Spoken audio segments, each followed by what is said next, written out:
Welcome to World History 1 Mega SOL Review. We're going to cover all the topics that are hit in this class major.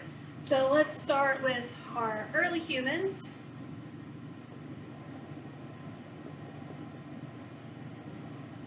So if we remember about our early humans, that the earliest humans are literally millions of years ago. About 100,000 years ago, what would be our modern day Americans. We also want to remember modern day Americans, modern day humans. We also remember that they start in Africa. That the earliest people were nomadic, which means that they are also hunter-gatherers. And so they're going to move in search of food. And that's going to continue until they actually develop agricultures. But our earliest people are moving in search of food. And that development of agriculture, which is one of your most important things to remember, and definitely one of the most important for the earliest part of this course, is the Neolithic Revolution. So when we think about earliest people, originally we have the Paleolithic, which is the Old Stone Age. Then we have the Mesolithic, which is the Middle Stone Age. And so with each of these, it's like what kind of tools they have. So you have the Paleolithic, you're using stone tools. Everything changes though once we get to the Neolithic Revolution and we actually have developed agriculture. And because we have agriculture, then we're going to start to form permanent civilizations and permanent settlements. So that Neolithic Revolution, remember, is the development of agriculture. The very first, what we would say, is Homo Sapiens, which are people like us, would be 200,000 years ago, which is man with ability. The man with the brain, man who thinks, because we had Homo habilis, then Homo erectus, and then we have Homo sapiens. Really the only ones that you really need to remember. How do we know about all these people? Well, that is, of course, because of archaeology. I'm going to look at my paper here so I'll make sure I spell it right, because I always want to spell it wrong. So archaeologists, they're going to use radiocarbon dating to help them understand the age of things. Also stratification, where it is in the ground. The further down you dig, the older things are. But archaeologists are going to be the ones who are helping us figure this out. They study artifacts. Artifacts, remember, are anything made by man, used by man. And they're going to use this to help us figure out about early man. There are important archaeologists like Louis Leakey, who helped us discover some of the earliest full, complete skeletons. When we think about Neolithic sites that we want to remember Stonehenge. Stonehenge, remember, is a Neolithic site, and it is, of course, in England. Those nice big stones that were not probably built by aliens. Also, remember, they don't have writing at this time period, so everything is going to be through oral communication. Okay, so it's going to be important for thinking about our early people. Now, when we think about our first civilizations, obviously we have the 4 River Valley civilizations. I'll also mention, let's just add on to here as well, you might see a question about Çatalhöyük, which is one of those earliest civilizations. That one's in Turkey. Might also see Jericho when people start living in the same areas. I'm spelling Jericho wrong here. Çatalhöyük shows up a lot because that's where they had the areas were open in their houses at the top, and they would get in them through ladders, kind of a safer way to do so. Eventually, they're going to settle. Our 4 River Valley civilizations are our earliest civilizations. And so we've got Mesopotamia along the Tigris and Euphrates River, Egypt along the Nile, and then the Indus River in present-day Pakistan, and then the Yangtze River in China. So we'll start with Mesopotamia.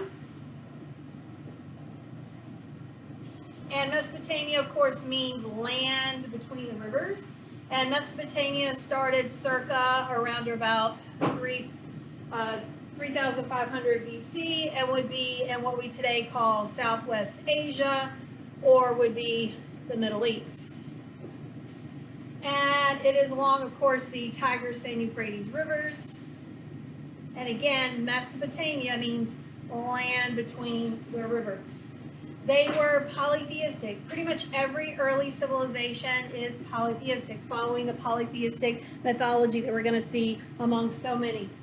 The famous cities, they had Sumer and Ur and Babylon, were all major important cities. And we're going to see this whole area, remember, is going to be called, if you think about where the Tigris and Euphrates is, this whole area, we often refer to this as the Fertile Crescent, because it was an area that was great for farming. Today, not so good. And we're talking present day Iraq. And basically over time and overuse, it's decreased. And so it's not so great for farming today. It was an open area though, so it's going to be invaded a lot. And that's why we see so many different groups of people who are living in this area. One of the most important things that happens during this time period is cuneiform, which is the world's first writing. And one of the ways to kind of recognize it is that they did it with a sharpened stylus, so it looks like a triangle or like lines. There's a lot of pressing in for that. And the Sumerians, they invented cuneiform. They're also going to invent things like the plow, even the umbrella, some kind of neat things that are going to be in society. We also would see here their temples, which would be the ziggurats, and those are stepped temples that you would see. One of the important people that we need to know of this time period would be Hammurabi, who was the king of Babylon, and he developed a code of law that was extremely strict, known also for being an eye for an eye, that if I poke out your eye, you had to poke out my eye, except if you're a man and I'm a woman, my eye wouldn't get poked out. You're probably just going to pay some damages. It was definitely not equal according to social classes. There are several important civilizations that develop in this area. The Phoenicians are going to be definitely one that we want to remember. And the Phoenicians are going to develop the world's first alphabet. That is going to be very important for us. They also were traders, often known for their purple cloth. That's the way you kind of remember, you think about Phoenician, P, and purple. If you remember the word phonics, hooked on phonics, that's what we think about sounding things out. That comes from the word Phoenicians because of the alphabet. They were along the coast. The Hebrews, who are Israelites, who we associate with the founding of Abraham, are going to also be in this area, and they are significant because they are monotheistic. Not only that, but you have, say, the Lydians, who developed the world's first coin system. They developed, instead of barter and trading things, they were actually using money, and they were centered in Turkey. There's also the Hittites. Think about the word Hit, that they were great warriors, and they developed a three-man chariot. They were the first to use iron extensively. You have the Assyrians. Think about the first of their name, because that's what kind of holes they were. They were a fierce fighting force, and people were scared to death of them. So there's a lot of different groups who are going to rise up in this area. Several that are very important. Even the Persians will kind of move over from here. They are important as well. So let's move to our next group, which would be, and I'm going to fit it in on the bottom here, and that would be the Egyptians. They are also one of our early river valley civilizations. And the Egyptians probably started a little bit after Mesopotamia. We think they probably started around 3000 BC or BCE if you prefer. And they would have been located, of course, in Africa, and they would have started on the Nile River. We want to remember their pharaohs, which were considered to be god kings. These guys are definitely polytheistic. They would have what we call really a theocracy, because their pharaoh was considered to be not only the king, but was also the god. Their pyramids are different than everyone else. I'm spelling pyramids wrong. No, I'm spelling it right. Their pyramids are tombs, and that's one of the things that makes them significant and different from anybody else who were building any kind of type of pyramid-like shape, because everybody else was doing temples, but instead the pyramids is where they were burying their great pharaohs. They developed geometry. They were polytheistic. They did King Menes, or Narmer if you prefer, is the one who unites Upper and Lower Egypt. The Nile River is odd in the fact that it seems odd to us is that it flows north, but it, like every other river, follows gravity and empties into the Nile Delta. Egypt will provide us with medicine and geometry. They'll do lots of great advanced things. They'll even develop a 365 and 1/4 day calendar, which very few civilizations do that. They also develop one of their own writing. Very few civilizations do that. They have hieroglyphs, which are pictograms. They're pictures that represent things. For example, water is literally like a squiggly line. And they also developed a almost like cursive writing, if you will, hieratic. And the Rosetta Stone which was discovered by Napoleon and his armies, is how we understand what hieroglyphics said. One section was in hieroglyphs, one in erratic, and one in Greek, and we were able to translate and figure out what it says. When we think about important people other than King Menes, maybe you want to remember Ramses, who was the greatest Egyptian pharaoh. He built more monuments and temples than anyone else. And we also maybe want to keep in mind maybe King Tut, who really is only famous for dying because his tomb was the most complete one that was ever found. Cleopatra, who was associated with Julius Caesar and Mark Antony, great woman ruler. Also Hatshepsut, who is considered by many to be the first important woman in history, and she was an Egyptian pharaoh. So as we move from the Egyptians, we will continue to go, and we'll go to our next civilization. I'm going to go actually to China next. And so China, the more and more we learn about China, kind of the older and older that civilization gets. But the first civilization that we really have evidence for dates it at about 1500 BC. And of course, Chinese civilization would be in East Asia, starting along the Wanghe River, the Great Sorrow, often known as the Yellow River as well. Yellow because of the silt color that comes as a result, that has this yellow tint to it because of the minerals in that. The Great Wall, I'm just going to kind of go through things we need to remember about China. So the Great Wall is built by Qin Huangdi. Remember, it's built to keep out invaders. Qin Huangdi is a very mean guy, but he does a lot of great things. He standardized weights and measures and coins. He even made the standardized wagon wheel, which is not something you think, what's that important, but it really was a huge achievement. The Chinese invent tons of things, super advanced civilization. China is named after Qin, but Qin also did the world's first book burning, and he doesn't treat his people very well. And so he's a very harsh, extreme ruler. But the Great Wall of China almost always shows up. One of the things that will come later on is civil service exams. Civil service exams are exams for people who work for the government, and it means that your job is based on merit, not patronage, meaning that you earn your job because of your knowledge. And you were tested on the Analects, which were the writings of Confucius. So we're thinking about China. We also need, of course, include Confucianism. Remember that Confucius, it's all about emphasis on ethics and living a good life, and the 5 relationships, like how we behave, father, son, ruler, subject, friend, teacher, student. All those things are important, and there needs to be respect for your elders, filial piety.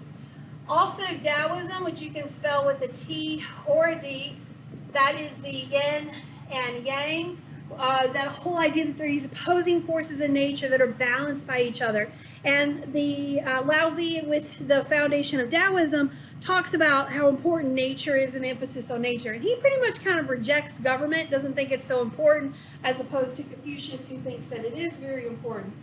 When we think about inventions and think about what kind of things are going to be traded on the Silk Road, which we know is a very important trade route from China to Europe. So we have the gunpowder, we have silk, they will invent paper, they will invent the compass, they'll even invent the kite and ice cream. So lots of kind of neat things that we will get from the Chinese. Buddhism will start in India, but the Chinese will spread Buddhism to Korea and also to Japan. And we know that China and Japan will have a cultural exchange for a long time. They developed their own written record, written language, which is not an alphabet. It is based on memorizing characters. And they also will have the Silk Road. All right, so let's move on to India. So it might be helpful if you're having trouble remembering where these places are, that you kind of focus, think about a map. So India civilization, or Indus civilization, is going to be about 1500 BC. Or BCE, and it's going to be in South Asia, what we call the Asian subcontinent, which would be present-day India, Pakistan, Bangladesh, that area there. And so it started, again, like I said, on the Indus River, which I will again remember is present-day, remind you that's present-day Pakistan. They eventually will also spread to the Ganges River as well. Now, in India, 2 major important religions will start, Hinduism and Buddhism. Hinduism and Buddhism have many things in common. Hinduism is considered to be the world's oldest religion. It has no single founder. And Hinduism, when we think about Hinduism, we want to definitely make sure we're considering the caste system. Remember that hierarchy: Brahmins, Kshatriyas, Vaishyas, Sudras, and then even below the caste system, the untouchables. You are born into a caste. You cannot marry and associate outside of your caste. You stay within that caste. You have to do your dharma, your duty that is within your caste, and have good karma. Karma is the consequences of your actions. If you do that, then you will be reincarnated and move up in the caste system. Now, Buddhism is founded by Siddhartha Gautama, who we also know as the Buddha. And he rejected the caste system. He also rejected the Hindu gods. And he said that life is suffering, and that the only way that we can basically get rid of suffering is to follow the Eightfold Path. There are a lot of things that these religions have in common. They have several things in common, such as karma. They both believe in consequences of your actions. They both believe in reincarnation. They both believe that all life is sacred. And of course, they both started in India. Buddhism, though, will not stay in India. It will spread, as we mentioned, to China, and then it will settle in much of East Asia. And one of the cool things about Buddhism is that it doesn't contradict with the other religions or ways of life that were already in East Asia. It's going to mesh well with Shintoism in Japan. It goes well with Confucianism in China. And it's going to be Ashoka, the Buddhist who sent Buddhist missionaries to China. We also know that later on there's going to be some great eras, specifically the Guptas, which is the golden age of India. They make Hinduism the official religion. They also are going to have major achievements in math. They will understand and develop the concept of infinity, the concept of zero. They will also be the ones who come up with Arabic numerals. Arabic numerals are the numbers that we use: 1, 2, 3, 4, 5, 6, 7, 8, 9, 10. But they're called Arabic because they were traded by the Arabs. They also do advances in algebra, so major advances in math. Now, while we're in this region of the world, let's go ahead and talk about Japan, even though it may be slightly later on in the civilization time period. Japan is about 700 BC, also in East Asia. And when we think about Japan, we want to remember that Japan is an archipelago, which means it's a group or chain of islands. And because there was a group or chain of islands, they developed very isolated. Just like in India, the Himalayas, which run in the north, and really the only way to get into India was through the Hindu Kush, they were separated and isolated from other civilizations. We know that they traded with other civilizations. We have evidence of that, but their culture is very unique. Same thing happened in Japan by being isolated until they started trading with Korea and China. And they do a cultural exchange with China. And also, one of the things that's important to remember about Japan is, of course, Shintoism, which is the religion that is unique to Japan.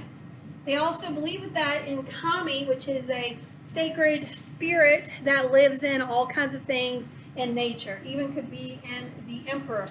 Later on, we think about Japan, we know that there will be samurais who will rise up. They will have a feudal system that is like that in Europe.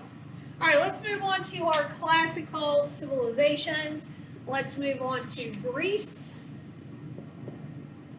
So when we think about Greece, we think about the fact that Greece is mountains. Mountains cover Greece. And the mountains are going to greatly influence them. Because they have mountains, they don't have great arable land, which means that they're going to be dependent upon getting food from other places. The Spartans would just come steal what they wanted, but the Athenians set up colonies along the Mediterranean, even along the coast of Turkey and the Aegean Sea there. Those mountains also mean that there's really only two things that Greeks have in common, because they all developed independent city-states. And the two things they had in common were religion and language. And we know that these guys are polytheistic. And one of the things that really sets aside the Greek gods is that they looked and act like humans. We think about Egyptian gods, they're like animals, part animal, part person. They look and they act like humans. They fell in love. They got wanted revenge. All of these things are part of their mythology. We want to, and keep in mind, Zeus and Aphrodite are the two that usually show up. Zeus is the head of the gods, and Aphrodite is the goddess of love and beauty. We think about people we might want to remember. Homer, who wrote the Iliad and the Odyssey, two great epics. An epic remembers the story of the journey of a hero, and the Iliad tells the story of the Trojan War, and the Odyssey about Odysseus' journey home after the Trojan War. Other couple people we may want to keep in mind, Herodotus, who is the father of history, maybe Hippocrates, who we associate with medicine, Pythagoras, I do not promise that I have spelled that right, who came up with the Pythagorean theorem. There's also Sophocles, who wrote tragic plays. Remember that the Greeks invented drama, theater, really, that we think. When we think about the city-states, we definitely want to remember Athens, who is known for, of course, creating democracy. And they, of course, were always rivals with Sparta, who were known for their military prowess. They fight together. They unite in the Persian Wars. And then the Peloponnesian War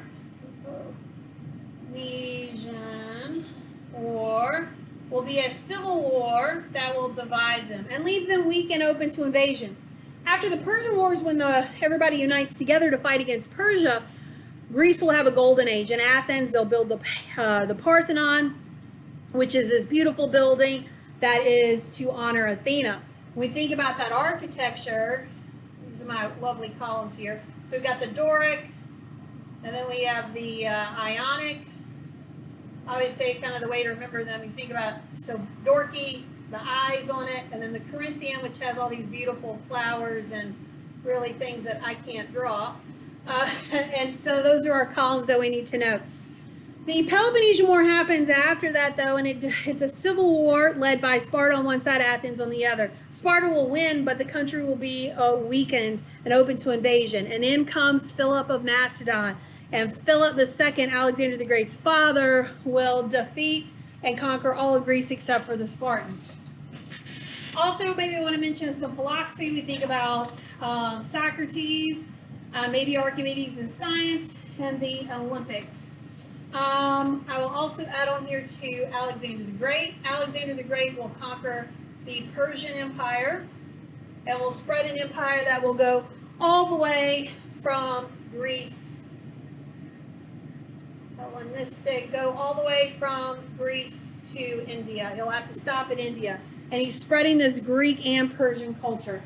Now, obviously, we can't cover everything that we got to cover, though I've left off the Persian Empire. Persian Empire happens in this Middle East here, especially in Iran, and they will be a big rival for the Greeks. All right, let's move from Greece to Rome. Might run out of room on my board here. All right, so we're starting on the Italian peninsula, so we're looking at a map. We're looking at the boot of Italy, right? Looks like it's kicking Sicily. It is a boot-shaped peninsula. Like I said, it's center of the Mediterranean Sea. They're greatly influenced by the Greeks and the Etruscans. They had two classes, the plebeians and the patricians. Kind of the way I always think about it, the plebeians are the lower class, so I think about that L. They will fight to get the laws finally written down onto the 12 tables. They will have laws that will influence us, such as you're innocent until proven guilty. They will originally be a republic. In Greece, everyone actively participated who was a citizen, which would have been men who are not foreigners. Women were really never left the house. In Rome, women did have more freedom, but they had a republic, which they elected leaders. So you had the Senate. You also would have consuls, who were two of them who were elected for a one-year term. They had the power of the veto, very much like our president does. They had a legislative branch just like we do. The Punic Wars would be fought for control of the Mediterranean, and the Punic Wars are between Carthage and the Romans.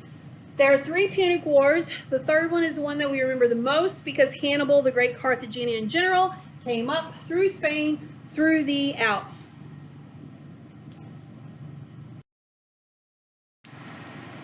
Okay, so the Hannibal comes in through the Alps with elephants.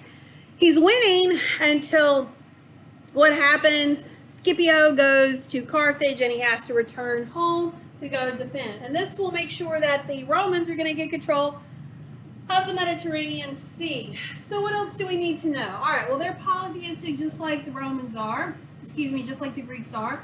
They actually will copy a lot of the Greeks. They just change the names of the gods. Sometimes they even get lazy. Apollo is the same in Greek and Roman. So is Hercules. But for the most part, they change. So Zeus becomes Jupiter. Aphrodite becomes Venus. And so we can tell our planets are named after them.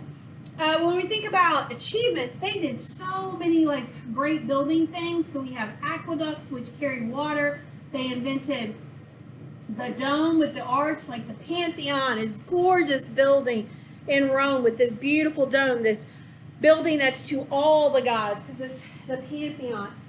We know that they also did roads and concrete. Roman roads went everywhere. And concrete, which is heavy material, was at that point a much lighter material than some other things they've been working with. They built the Colosseum. They have the Circus Maximus for not just gladiator games at the Colosseum, but also races at the Circus Maximus. Important people, well, we have Julius Caesar, who will bring the end of the Republic, and people basically fear his leadership, and they execute him.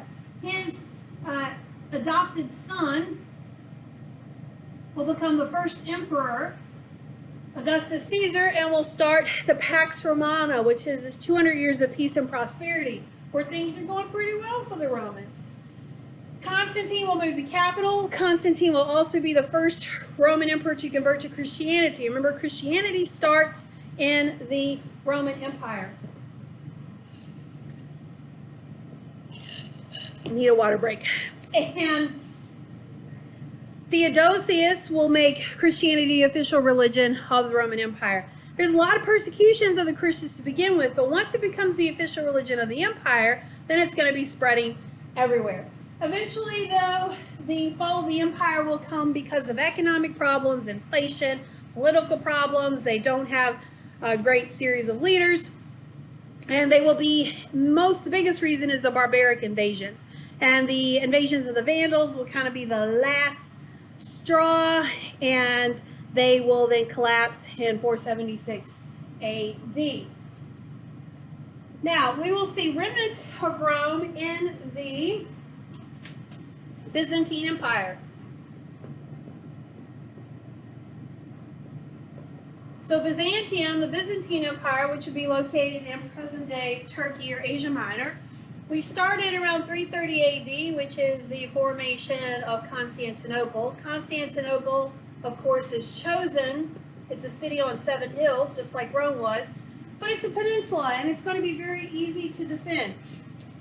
Constantinople is present-day Istanbul. It will be conquered in 1453 by the Ottoman Turks, and they will change the name to Istanbul, which means City of Islam. Constantinople starts as the Eastern Roman Empire, but will become its own empire, the Byzantine Empire. Their greatest ruler is Justinian. One of my favorite people in history is his wife, Theodora. Justinian will codify Roman law, which is the basis of most Western law today. He will also build the Hagia Sophia, which is the great example of Byzantine architecture. And when we think about Byzantine architecture, it's all about domes and arches. They will have a great influence on Russia. They will spread to Russia through Saintssurreal. They'll take the Christianity. He also will develop the alphabet for the Russians, the Cyrillic alphabet. The Orthodox Church will form because of the split in Christianity, and the major thing they argued over was the authority of the Pope. The church spoke Latin in Rome, and in the East, Constantinople, they spoke Greek. Priests could get married in Rome, they could not in Constantinople. But ultimately came down to the authority of the Pope, and they split into 1054 into the Catholic Church and to the Orthodox Church. And we know, again, they have a great influence on Russia. All right, let's continue moving along as we go to Islam, or the Islamic world.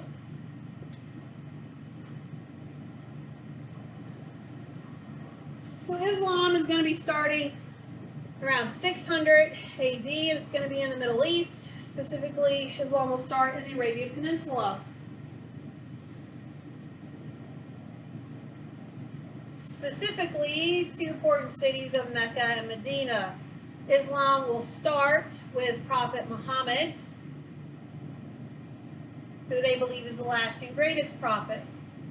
The sayings, Prophet Muhammad, he is told to recite by Angel Gabriel, and those recitations will be recorded in the Quran. The sayings of Prophet Muhammad will be recorded in the Hadith. They believe in the 5 pillars of Islam: faith, prayer, alms, fasting, pilgrimage. They are monotheistic, just like the Jews and the Christians. I always think about Islam, I think about the M's. So think about mosque, Muslim, Muhammad, Mecca, Medina. So like all those M's to kind of help us to think about that. The Battle of Tours will stop the spread of Islam into Europe, and that's going to be significant. They do lots of great achievements. So they have calligraphy and architecture and mosaics and arabesques and achievements in medicine and math. They build universities. So lots of great, fantastic achievements.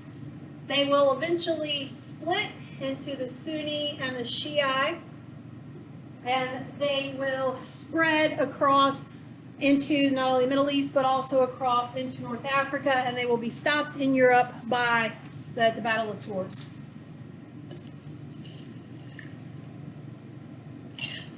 All right, let's move on to Europe then. Let's talk about medieval Europe. What color next? Purple.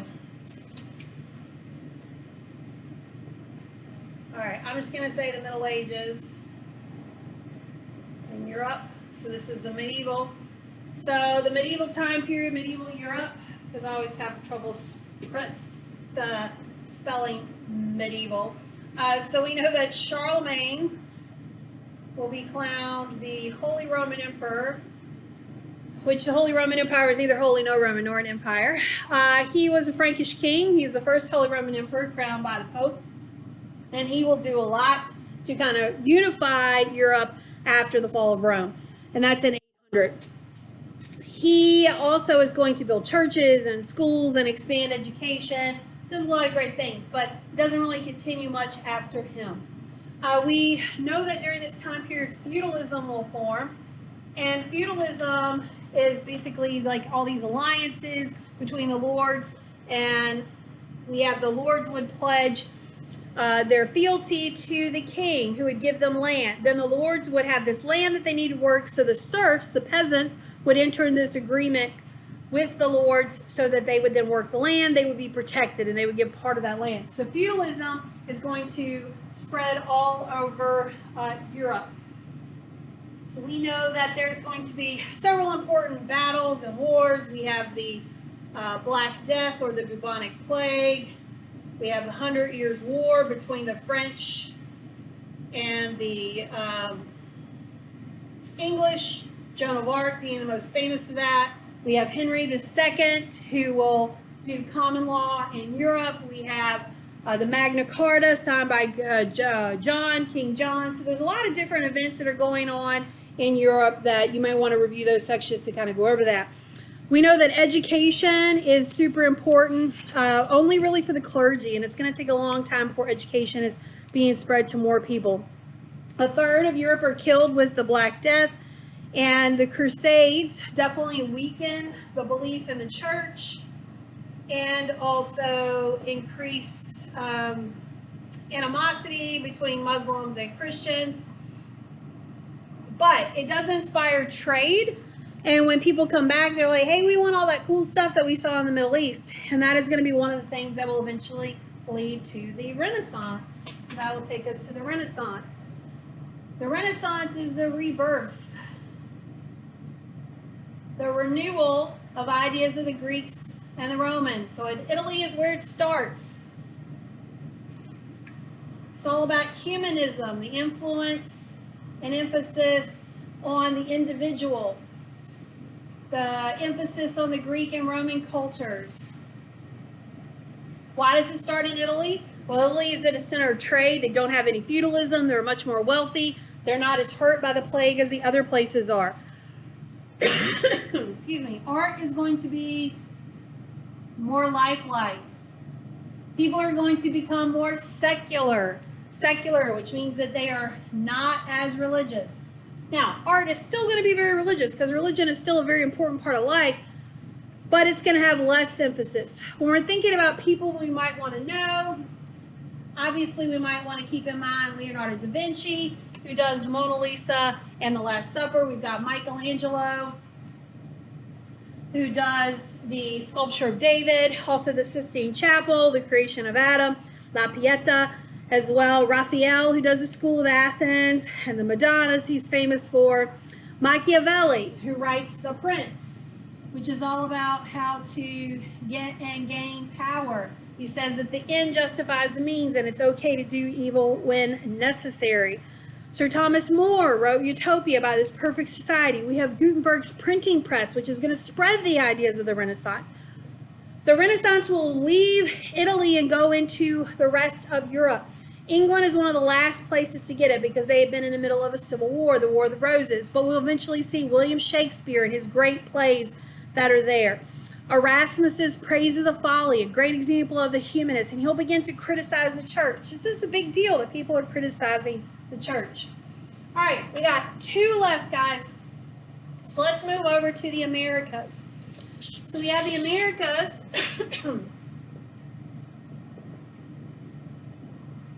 And basically there we're talking about 3 civilizations, and I always say them in this order: the Aztec, the Mayan, and the Inca, because that's going to help us remember. The Aztecs are in Mexico, then the Mayans, and then the Incas in South America. All 3 of them practice polytheistic mythology. All 3 of them, their economies were based in agriculture. All 3 of them practice human sacrifice because they believed that that human sacrifice was necessary to appease their gods. The Aztecs are kind of the worst of that. So the Aztecs would be in present-day Mexico. Tenochtitlan is their major city. They developed chinapas, which are these canals where they basically had water and they filled it up with dirt and made these amazing like agricultural areas. And they built pyramids, as did the Mayans.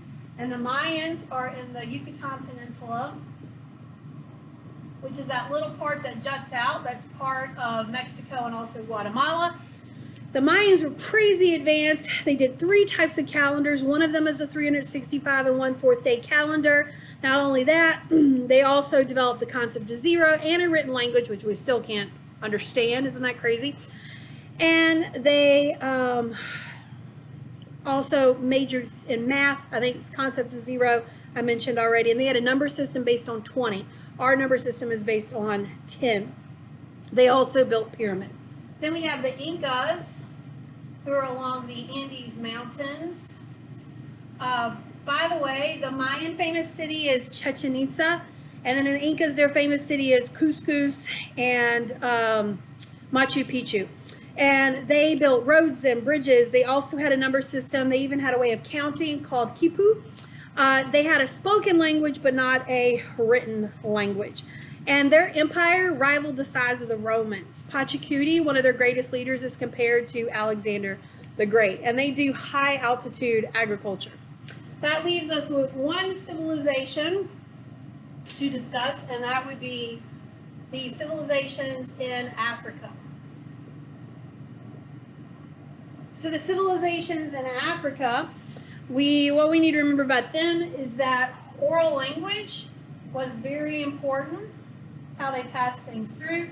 They had matrilineal societies, which means that they traced their heritage through the mother rather than the father. Patrilineal is the opposite. You can guarantee that the children are all the right lines if they're coming through the mom. Timbuktu became a major Muslim center of learning.